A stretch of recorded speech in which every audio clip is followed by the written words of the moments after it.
미국 실버뉴스는 라이프트리 CBDO1이 함께합니다. 도널드 트럼프 대통령이 영어를 미국의 공식 언어로 지정하는 행정명령에 지난 1일 서명했습니다. 연방 차원에서 영어가 공식 언어로 지정된 것은 미국 역사상 처음입니다. 행정명령에는 영어 외 미국 내 소수의 언어 서비스를 보장하는 기존의 행정명령을 폐지하는 내용도 담겼는데, 이에 따라 한국어 등 외국어에 대한 정부 서비스 축소와 서비스 접근성 악화 등 악영향이 우려되고 있습니다. 이번 행정명령을 통해 트럼프 대통령은 지난 2000년 8월 빌 클린턴 당시 대통령이 서명한 영어 능력이 제한된 이들을 위한 서비스 접근성 개선 행정명령을 즉시 폐지했습니다. 캐런 베스 LA 시장이 해임한 크리스틴 크롤리 전 LA 소방국장이 시장이 해임안에 대해 공식적으로 이의를 제기했습니다. LA 타임즈와 MBC 뉴스는 크롤리 전 소방국장이 해임 처분에 대해 불복하겠다고 밝혔다고 보도했습니다. 크롤리 전 국장은 LA 시연장에 근거해 복직을 요청할 것으로 알려졌습니다. 크롤리 전 국장의 복직 여부는 LA 시의회에 달려 있습니다. LA 시의원 15명 가운데 10명이 찬성하면 소방국장으로 복귀할 수 있습니다. 도널드 트럼프 대통령이 러시아와의 전쟁이 끝나려면 멀었다고 한 볼로디미르 젤렌스키 우크라이나 대통령의 발언을 강도 높게 비판했습니다. 트럼프 대통령은 자신이 말한 대로 젤렌스키 대통령을 지칭하며 이 사람은 미국의 지원이 있는 한평화를 원하지 않는다라고 주장했습니다. 미국 측은 강경한 기존 입장을 고수하고 있습니다. 미국은 심지어 우크라이나에 새로운 지도자가 필요하다고 목소리를 높였습니다. 마이크 왈츠 백악관 안보보좌관은 우리는 미국과 이야기가 통하며 러시아와 거래를 통해 전쟁을 끝낼 수 있는 우크라이나 지도자가 필요하다며 젤렌스키 대통령이 개인적, 정치적인 이유로 전투를 계속하고 있는 것이라면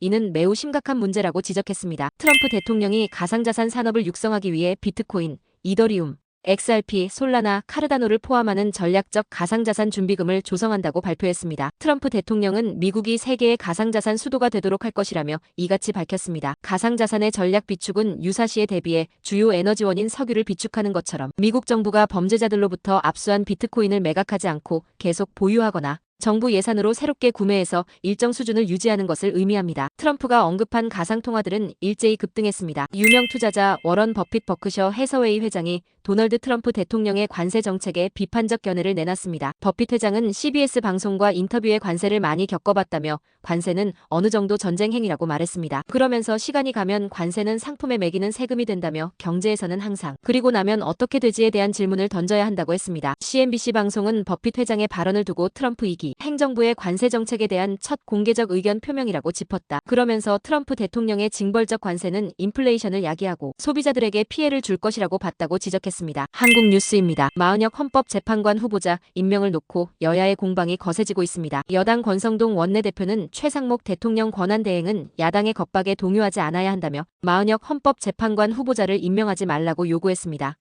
야당은 헌법재판소의 임명 결정에도 최 대행이 마 후보자를 임명하지 않고 있는 건 위헌이라며 엄중 경고가 필요하다고 맞섰습니다. 최 대행이 마 후보자를 임명할 때까지 국정협의회에 불참하겠다는 방침도 분명히 했습니다. 최 대행은 오늘 임명 문제에 관해 법제처와 법무부로부터 법리 검토 결과를 보고받은 뒤 국무회의 전 간담회에서 국무위원들의 의견을 수렴할 예정입니다. 헌법재판소 재판관들이 개별 검토 시간을 가졌던 연휴를 마치고 한국 시간 4일부터 다시 윤 대통령 탄핵심판 사건 결론을 내리기 위한 평의를 매일 진행합니다. 이 3일 전에 공개되는 선고기일이 빠르면 이번 주 안에 결정될 거란 전망이 나옵니다. 국무위원 의견을 수렴 중인 최상목 대행이 빠르게 임명에 나서도 마 후보자를 윤 대통령 사건 선고에 참여시킬지 결정하는 건 재판관 8명의 몫입니다. 제외하기로 하면 선고 시점에 영향은 없지만 합류시켜 구인 완성체로 선고하기로 하면 지난 변론 과정을 되짚는 갱신 절차가 필요합니다. 그만큼 선고가 늦춰질 수 있다는 뜻인데 이 경우라도 재판관들이 갱신 절차를 간소화한 개정 형사소송 규칙을 적용하기로 하면 지연 영향은 줄어듭니다. 끝으로 날씨입니다. 남부 캘리포니아 오늘 기온 떨어지겠습니다. LA와 오렌지 카운티 지역 낮 최고 기온 63도, 밤 최저 기온 45도 예상됩니다. 벨리와 일랜드 엠파이어 지역 낮 최고 63도,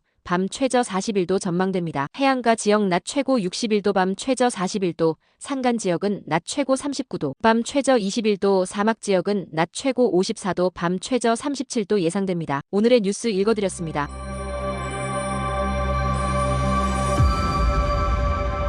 고맙습니다.